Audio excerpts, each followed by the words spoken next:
Hello students, हम physical chemistry paper 3 का first unit mathematical concept पढ़ रहे हैं। इसमें आज हम शुरू करेंगे कर्व स्केचिंग से। हम कर्व कैसे बनाते हैं या वक्र को कैसे खींचते हैं। इसके लिए आप एक प्लेन सतह पर किसी बिंदु को सही स्थिति बताने के लिए ग्राफ बनाते हैं। तो इसके लिए क्या काम में लेते हैं हम, ये फलन होता है y = fx। इसको हम सेटिस्फाई करते हैं। किसी भी दिए गए फलन को निरूपित करने के लिए रेखाचित्र को बनाना वक्र खींचना कहलाता है। कार्तीय निर्देशांक पद्धति समतल सतह पर दो लंबवत रेखाएं xo-x, y-o-y, जिन्हें x एक्सेस और y एक्सेस कहते हैं, बिंदु पर ये रेखाएं परस्पर काटती हैं। O से इनको प्रदर्शित करते हैं। इस बिंदु के निर्देशांक O 0, 0 होते हैं। वक्र पर किसी बिंदु को अंकित करने के लिए सर्वप्रथम कोई पैमाना हम निश्चित कर लेते हैं, जैसे कि लीनियर ग्राफ और कैलकुलेशन ऑफ स्लोप। दो अक्ष राशियाँ x और y में एक समीकरण दिया जाता है। जैसे ये एक x है, ये एक y एक्स है। x और y के लिए आपको एक समीकरण दिया जाता है। एक निश्चित मान के लिए y का संगत मान ज्ञात कर सकते हैं। x और y के मानों के युग्मों को निर्देशांक मानकर ग्राफ पर अंकित किया जाता है। जैसे हम देखते हैं कि सभी बिंदुओं को मिलाने पर हमको एक इस तरह से, जैसे यहाँ पर देखा x = 2 है, y = 0। ये एक इक्वेशन है 2x + y = 4। तो यहाँ पर x का मान अगर 2 होता है तो y का 0, x का मान 1 रखते हैं तो y का 2 आता है। और यहाँ पर हम इसको x का मान 2, y का मान 0, तो इस पे हम x का मान 1, ये x का मान 1 और y का मान ये 2 पे हमने बिंदी लगाई यहाँ पर। फिर हमने x का मान 3 और y का मान -2 पे बिंदी लगाई। फिर हमने x का मान, तो ये x के मान और y के मान रखकर हम समीकरण में एक सरल रेखा को निरूपित करते हैं। x y में एक घातीय समीकरण हमेशा सीधी रेखा को निरूपित करती है, y = mx + c। x और y variable m = slope, e intercept. सरल रेखा के ढाल इस समीकरण में एक स्वतंत्र चर है, y x पर आश्रित चर है। सरल रेखा का ढाल m रेखा द्वारा x दिशा को बनाए गए कोण को टेंजेंट होता है, अर्थात slope m = tangent theta Δy/Δx। y का मान x के मान के साथ बढ़ता है तो ढाल धनात्मक होता जाता है। ये यहाँ पर हम देख रहे हैं कि y का मान और x का मान बढ़ता है तो ये ढाल धनात्मक होता जाता है। तो इसके लिए यहाँ पर हम देखते हैं Δy/Δx = टेंजेंट थीटा = इसका ढाल m। तो इस तरह से हम कर्व खींचते हैं। अब ये हम दूसरा देखते हैं ऋणात्मक ढाल। ऋणात्मक ढाल में क्या है कि इस प्रकार रेखीय समीकरण, इसमें ढाल नीचे आता है, और धनात्मक ढाल में हमने क्या देखा था, धनात्मक में ढाल में ऐसे ढाल जा रहा था। इस प्रकार कोई रेखीय समीकरण दिया हुआ हो तो हम उसका ढाल और उसका अंतखंड ज्ञात कर सकते हैं। किसी सरल रेखा का ढाल और अंतखंड ज्ञात हो तो उसका हम समीकरण बना सकते हैं। तो फिर समीकरण हम कैसे बनाते हैं, इसके कुछ एग्जाम्पल देखते हैं। किसी सरल रेखा के लिए समीकरण का ढाल, उसका y अक्ष ऋणात्मक ढाल = 1, इंटरसेप्ट = 4 है, तो m - 1 e - 4, y = mx + c। तो y = -x - 4 x + y + 4 = c। ये समीकरण बन गया। किसी सरल रेखा के लिए समीकरण लिखिए। y अक्ष की ऋणात्मक दिशा में इकाई काटती है और अक्ष की धनात्मक दिशा में 120 डिग्री का कोण बनाती है, अतः यहाँ c = -8, थीटा = 120। तो टेंजेंट थीटा का मान आपका यहाँ पर √3 हो गया। सरल रेखा समीकरण y = -√3x - 8 √3 + y + 8 = 0। उदाहरण, इसके हम कुछ उदाहरण देखते हैं। निम्नलिखित समीकरण के ढाल और अंतखंड ज्ञात कीजिए। जैसे पहली समीकरण है 4x + 2y = 6, तो 2y = -4x + 6, तो y is equal to -2x + 3। तो समीकरण में y is equal to mx + 6 होता है, तो m क्या हो गया -2 और c क्या हो गया 6। x + y is equal to 0, तो y is equal to -x, तो y is equal to mx + c, तो m का मान क्या हो गया -1 और c का मान क्या हो गया इस समीकरण में 0। तो इस तरह से हम समीकरण में ढाल और अंतःखंड को ज्ञात कर सकते हैं। इसके बाद है अगला टॉपिक डिफ्रेंशिएशन, अवकलन। अवकलन क्या है? माना कि कोई फलन y is equal to fx है, अर्थात y1 x का फलन है। इसके लिए हम x स्वतंत्र चर तथा y आश्रित चर है। यदि x के मान में अल्प परिवर्तन डेल्टा x किया जाता है तो इसके मान पर आश्रित y के मान में भी संगत परिवर्तन डेल्टा y होगा।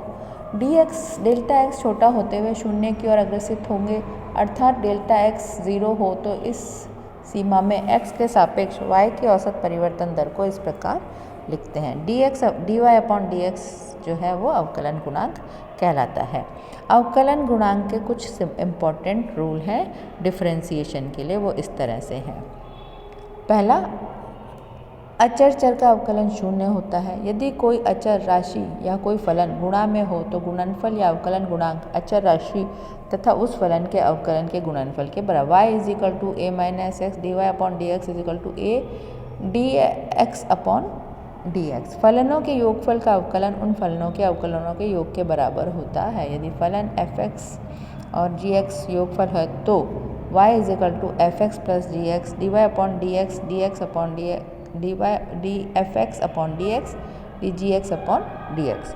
फलनों का अंतर हो तो y fx माइनस gx, तो इसको करेंगे dy/dx fx dx minus dgx dx। दो फलनों का गुणनफल हो तो fx gx, तो गुणनफल के लिए हम इस तरह से अवकलन करेंगे dfx dgx/dx fx dx dgx/dx plus dgx dfx/dx। फलनों के भागफल का अंतर अवकलन करना हो हमको तो यहाँ पर हम देखेंगे हर फलनों के भागफलन का हर इंटू अंश का अवकलन, अंश और हर का अवकलन और हर का वर्ग। तो यहाँ पे हमने gx dfx/dx minus fx dgx/ds/gx का स्क्वायर। तो इस तरह से ये हमको कुछ हमको क्या दिए हैं, कुछ अवकलन के रूल्स दिए हैं। अब इसके बाद अवकलन के कुछ महत्वपूर्ण सूत्र। तो क्या है महत्वपूर्ण सूत्र? यदि y is equal to k हो तो dy/dx 0, यदि y is equal to ex हो तो dy/dx is equal to e की पावर x, यदि y is equal to xn हो तो nx n की पावर 1 dy/dx का मान होगा। यदि y is equal to log ex है तो dy/dx is equal to 1/x, यदि y is equal to ax है तो dy/dx is equal to a की पावर x log ex। अगर y is equal to sin x dy/dx is equal to cos x, y is equal to cos x dy/dx is minus sin x, y is equal to tangent x dy/dx is sec square x, y is equal to sec x dy/dx is sec x tangent x। यदि y is equal to sin -1x dy/dx is equal to 1√1 - x होगा। यदि y is equal to cos -1x dy/dx is equal to 1/√1 - x square. यदि y is equal to 10 - 1 dy/x is equal to 1/1 + x square. तो ये जो है कुछ महत्वपूर्ण सूत्र हैं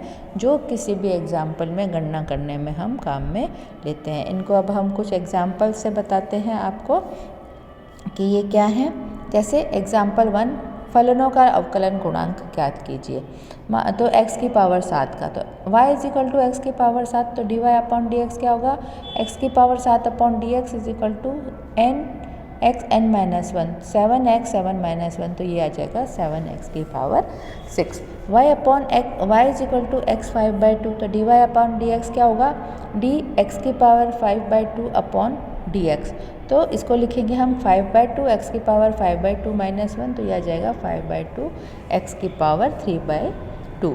x की पावर 8 का करना है हमको, तो y is equal to x की पावर -8, तो dy/dx is equal to d x की पावर -8/dx, तो ये होगा -8 minus -1 is equal to -8 x की पावर -9। इसके बाद हम देखते हैं अगला एग्जाम्पल 8 log x। तो y is equal to 8 log x करा तो dy upon d x is equal to d 8 log x upon d x. तो 8 d log x upon d x. तो log x का मान क्या होता था 8.1 upon x is equal to 8 upon x. ये जो मान हम रख रहे हैं ये हमने जो आपको सूत्र दिखाए हैं उनके आधार पर रख रहे हैं। अगला एग्जाम्पल है 3x की पावर 2। तो dy अपॉन डी एक्स क्या होता है d 3x upon d x की पावर 2। तो 3 इंटू 2 एक्स की पावर 2 माइनस 1 अपॉन ये हो जाएगा आपका 6x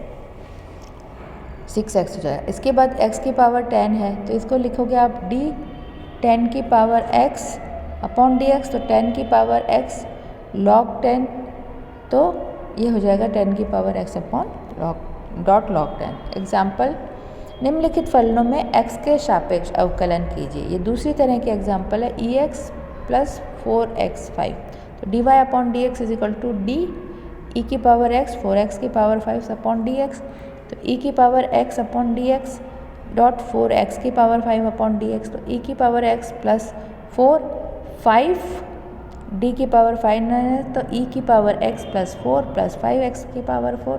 तो e की पावर x प्लस 20 x की पावर 4। तो इस तरह से हम अवकलन से संबंधित कुछ न्यूमेरिकल्स को हल करेंगे। तो इसके लिए क्या है ये हमारा कि हमको आपने यहाँ से हम वापस एक बार ब्रीफ कर देती हूँ आपको। अवकलन शुरू किया, अवकलन के लिए dy अपॉन dx का अवकलन गुणांक ये, इसके लिए ये विभिन्न हमारे को रूल्स दिए हुए हैं। इस रूल्स के बाद ये आपके आगे महत्वपूर्ण फॉर्मूले जो अवकलन में काम में लेते हम, और ये हमारे आगे एग्जाम्पल्स जो हम अवकलन में काम में लेते हैं। तो ये सारा आपका आज का टॉपिक हुआ कवर। यहाँ पे हमने ग्राफ बनाना सीखा, ग्राफ से संबंधित सवाल सीखे, उनको इलस्ट्रेट किया, डिफरेंशिएशन के बारे में बताया, डिफरेंशिएशन से संबंधित फॉर्मूले और डिफरेंशिएशन से संबंधित एग्जाम्पल। कुछ और एग्जाम्पल भी हम नेक्स्ट टर्न पे करेंगे।